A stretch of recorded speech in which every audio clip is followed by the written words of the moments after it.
വലിയ നോമ്പ് 38-ാം ദിവസം കർത്താവിൻ്റെ പീഡാനുഭവങ്ങളിലേക്കുള്ള ചുവടുവെപ്പ്.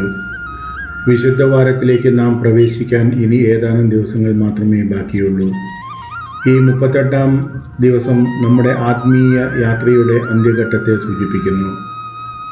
കർത്താവായ ഈശോ മിശിഹ നമുക്കായി സഹിച്ച പീഡാനുഭവങ്ങൾ ഈ ദിവസങ്ങളിൽ നമ്മുടെ മനസ്സിനെ കൂടുതൽ ആഴത്തിൽ സ്പർശിക്കണം.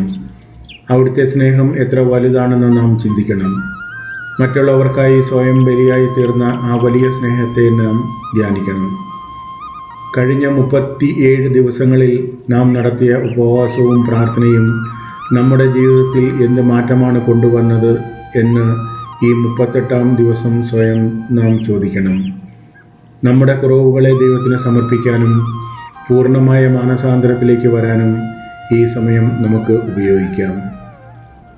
നമ്മുടെ ജീവിതത്തിലെ ചെറുതും വലുതുമായ കഷ്ടപ്പാടുകളെ ക്രിസ്തുവിൻ്റെ കുരിശിനോട് ചേർത്ത് നമുക്ക് സ്വീകരിക്കാം. ക്രിസ്തുവിനോടൊപ്പം കഷ്ടപ്പെടുന്നവർ അവനോടൊപ്പം മഹത്വീകരിക്കപ്പെടും എന്ന പ്രത്യാശ നമുക്കുണ്ടായിരിക്കട്ടെ. ഈ നോമ്പുകാലം അവസാനിക്കാറായ ഈ വേളയിൽ നമ്മുടെ ഹൃദയത്തിൽ ആരോടെങ്കിലും വിദ്വേഷമോ പകയോ ഉണ്ടെങ്കിൽ അത് മാറ്റിവെക്കാൻ നമുക്ക് ശ്രമിക്കാം. ഈശോ കുരിശിൽ തൂങ്ങിക്കിടന്ന് ശത്രുക്കൾക്ക് വേണ്ടി പ്രാർത്ഥിച്ചതുപോലെ നമുക്കും എല്ലാവരോടും ക്ഷമിക്കാനും സ്നേഹിക്കാനും സാധിക്കട്ടെ. കാരുണ്യവാനായ ദൈവമേ, ഈ നോമ്പുകാലത്തിൻ്റെ അവസാന നാളുകളിൽ അങ്ങയോട് കൂടുതൽ അടുക്കാൻ ഞങ്ങളെ സഹായിക്കണമേ.